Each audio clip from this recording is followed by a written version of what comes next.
Hi, we're back with Apex Benefits Rapid Response, brought to you by Apex Benefits Group and our sister company, Axiom Human Resource Solutions. Today, we're going to be talking about healthcare employee benefit considerations when COVID-19 leads to workforce reductions. I'm Todd Rokita. I'm the General Counsel and Vice President of External Affairs at Apex Benefits, and I'm joined by two great colleagues. First, Brooke Salazar. Brooke, good morning. Good morning, Todd. Before I was an attorney, I was an HR professional, so hopefully I can help cut through some of the legalese this morning. Thank you, Brooke. And we're also joined by Andy Zelt, the co-founder and CEO of Axiom. Thank you for having me, Todd. Andy Zelt with Axiom Human Resource Solutions, payroll and HR firm based in Indianapolis, Indiana. Well, let's get right into it. Before we do, know that neither Apex Benefits Group or Axiom are law firms, but I like to think that we have a little bit more personality than the typical law firm, right, guys? I think we're definitely more fun than a lot of the outside counsel. We have several of these videos on our landing page at apexbg.com. There you'll see several topics that have been covered with recent legislation that's been passed, and again, a little bit more solemn in this topic, but certainly the idea of separation, whether it's layoffs or termination or furloughs, are front and center in our clients' minds, and we're trying to help them through all that with, at first, a health plan checklist, a short one to use when a company is considering a reduction in force or furloughs, and then some real questions that we've been getting related to reduction in employee workforce. So let's start right in with the checklist. And I think the first question you have to decide is, as an employer, do you wish to continue medical benefits for your employees? And I think to answer that, Brooke, we have to take a quick definitional look at what is the difference between a furlough, separation, or termination. Right. So a furlough is a temporary break in service. So whether that's a reduction in hours or that's all the way down to 0 hours, but there is an end date to that, and that employee technically isn't severed, versus a termination, which we've heard words like layoffs, RIFs, etc. Those are terminations, and those have a definite end date, which triggers a lot with your benefits. Right, and we'll get into some of that as we go through the checklist. So, assuming you're an employer who has the ability to furlough your employees versus completely sever the employer-employee relationship with them, and you would like to continue their benefits package some way, some form, there are things you can do. First, let's look at the situation if you're a self-insured group health plan. That is, you take on some or all of the risk for your medical benefits and some of your other benefits. You can more easily choose, I should say. You have a lot more flexibility to waive your eligibility requirements. For example, if you have a requirement in your health plan, in your plan document, that an employee must work at least 30 hours a week on average to be eligible, and this is common. Obviously, if you furlough and reduce to less hours than that, or furlough all their hours, you wouldn't meet the plan requirements. But again, if you're self-insured, you have more flexibility to waive that. Perhaps there's waiver language in the plan itself that you could look at, or you could do a plan amendment. Basically, check with your insurance company, with your stop-loss carrier, if you're a self-insured plan, to make sure that they agree also with doing this, because they are taking on some of the risk here, and they have to agree. And basically, with all this, Brooke and Andy, this is something that your insurance broker at Apex, we're insurance brokers, we're strategists.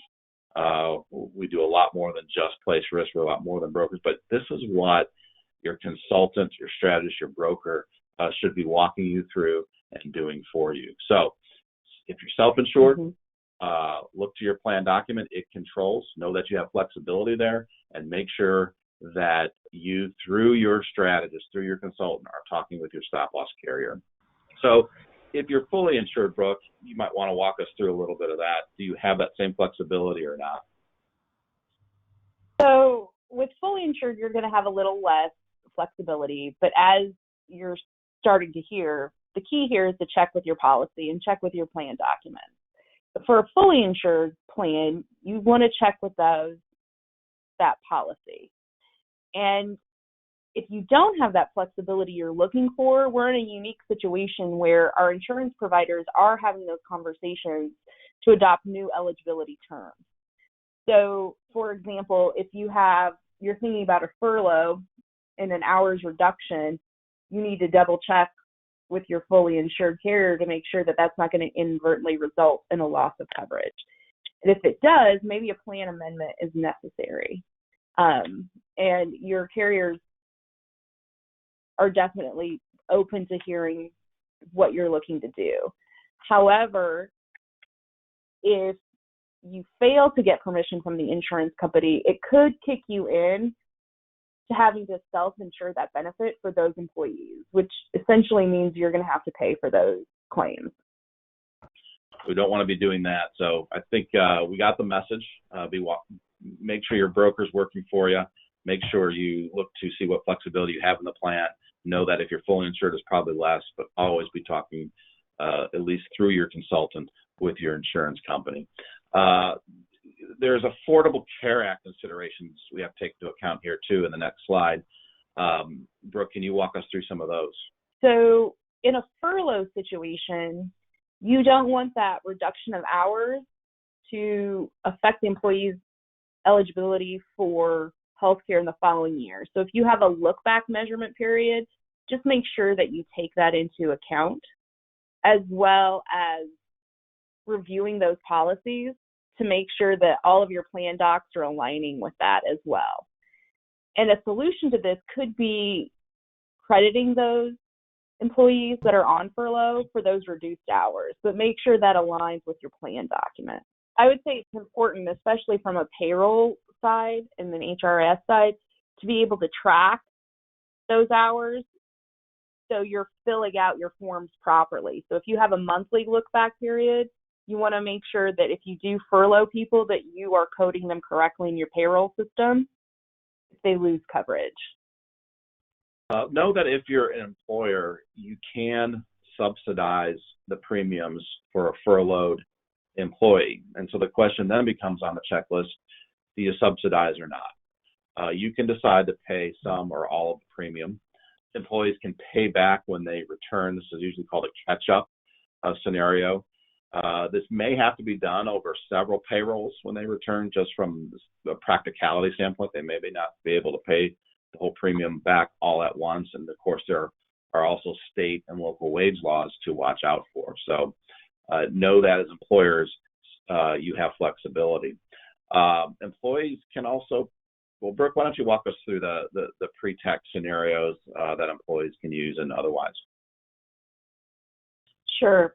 So if your employee has accrued unpaid compensation, they can use that compensation, or they can be billed and paid with after-tax dollars. The alternative is, if that employee has an HSA, can that employee that's on furlough pay a COBRA, if it becomes a COBRA qualifying event, those fees with the HSA?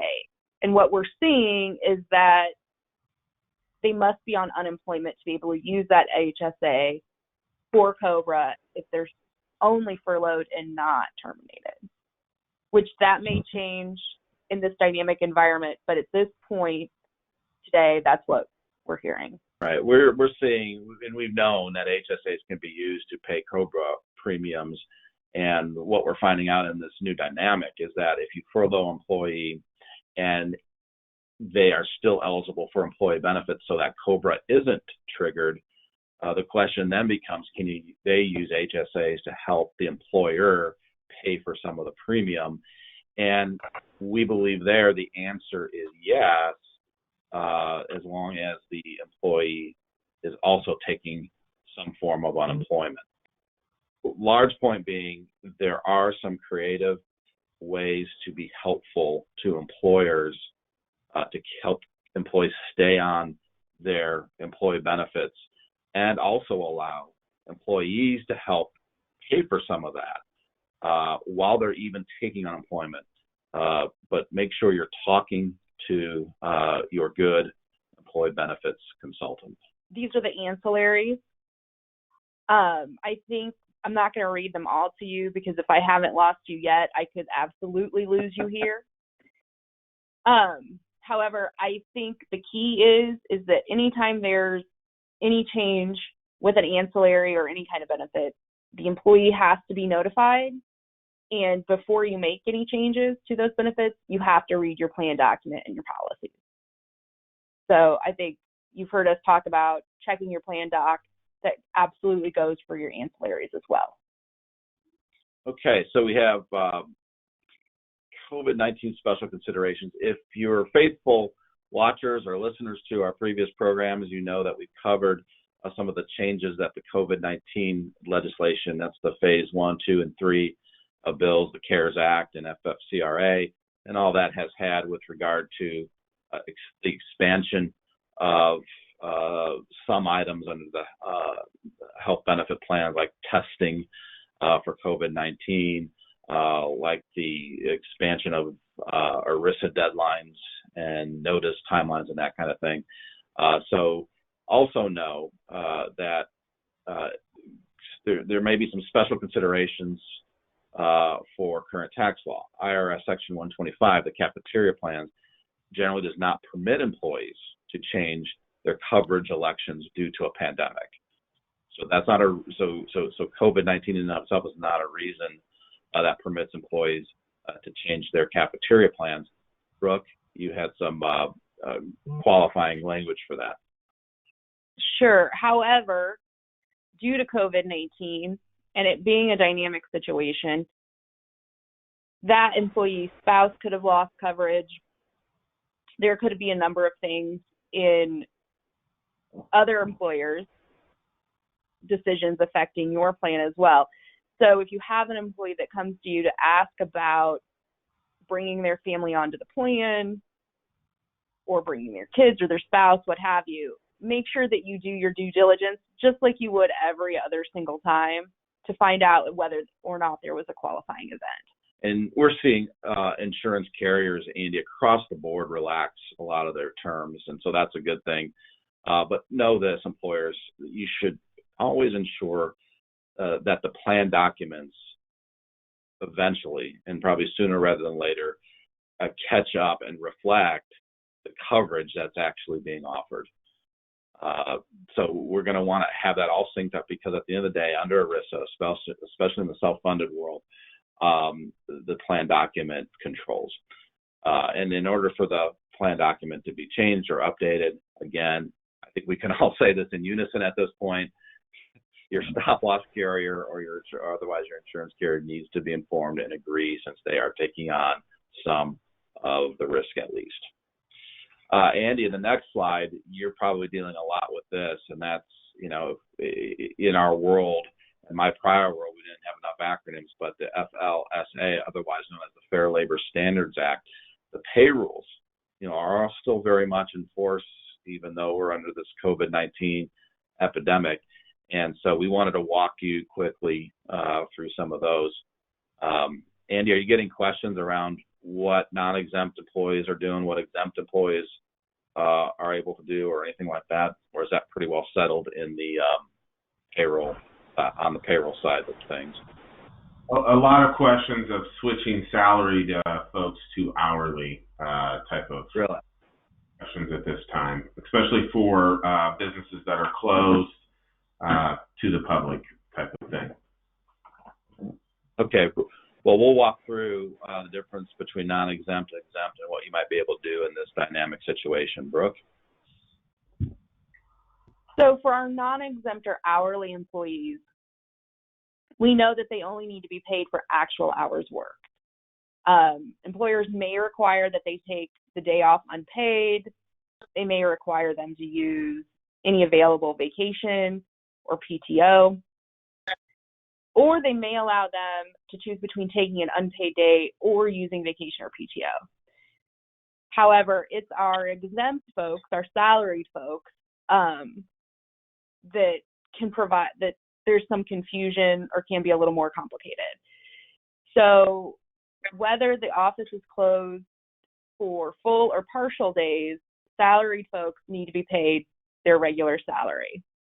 Employers may require salaried folks to use their accrued vacation or PTO if you have a policy that dictates, or past practice has been to force them into using accrued or vacation. And if that salaried individual does not have sufficient vacation or PTO to cover the closure, the employers are still required to pay their full regular salary. And so the only time that the employer will not be required to pay the exempt employee their full salary is when the office is closed for an entire week and they do no work from home. And in this environment, that can be challenging to monitor. So it's important that you review those mechanisms that you have for tracking hours, capturing productivity. If you're going to say that the exempt individual shouldn't be paid for the whole week because they didn't work at all. Because if that individual works and says they filed, they just did filing on their computer for half the day on Monday, that'll throw you into a situation where they need to be paid for the whole week. That's right. And just to be clear, the whole office doesn't need to be closed. It's just that employee cannot work, that salaried employee cannot work anytime during that week interval. And it's all measured by the week. So in my example, Brooke, the employer that wants to switch from a salaried employee to an hourly employee, they need to really be making that change at the beginning of the week, say on a Monday or so, notifying them that they're now hourly versus salary. Absolutely. And so they should give that employee some notice as well. So it shouldn't be a come in Monday and find out on Monday. But absolutely. And there's lawyering and then there's HRing.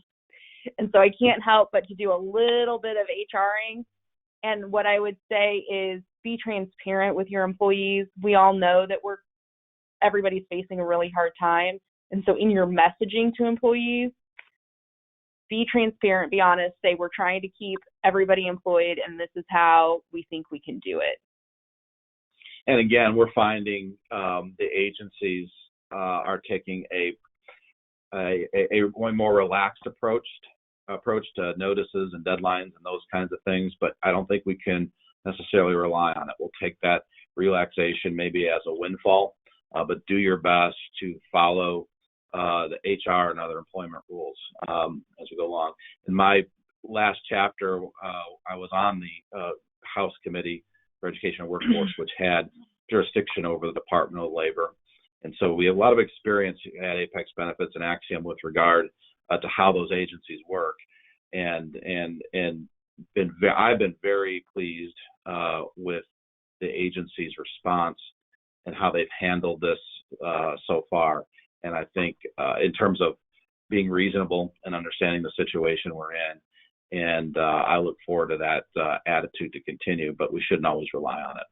So this doesn't have to do exactly with employee benefits or some of the things we've talked about, but it's an issue that's been out there.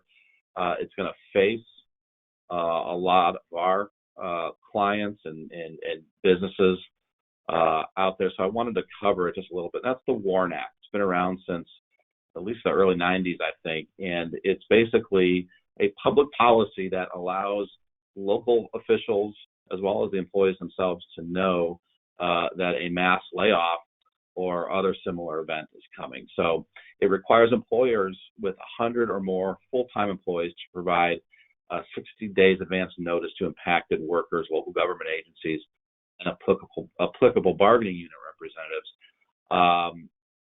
How that's playing out in the COVID-19 world, again, I think the general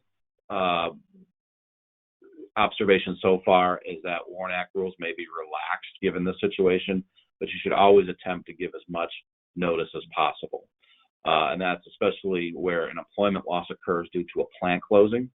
So not a business closing, but if a site closes that has at least 50 employees, excluding your part-time employees, if they're being terminated, that would trigger a WARN Act notice, or again, a mass layoff, a loss of 500 employees or 1/3 of the workforce with a minimum of 50 employees.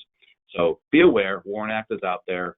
Seek counsel if you have to walk yourself through it. It's not something, thankfully, that's used a lot, but it would be in play and relevant to today's situation. Also, check with your state unemployment offices, because in Indiana, we have our workforce development team, our agency, has a website where you can go download a spreadsheet if you're going to terminate more than 50 people. And the spreadsheet is very simple. Complete the spreadsheet, upload directly into workforce development, which gives them a heads up, and they'll be able to process those claims faster. And that's something that will be very important to your employees. And so you'll be able to tell them we're trying to do everything we can to make this landing as soft as we can, and this is one of the things that we've done. I'd like to thank you both for joining. We here at Apex Benefits and Axiom are here to serve. Let us know if we can help, and thank you for listening.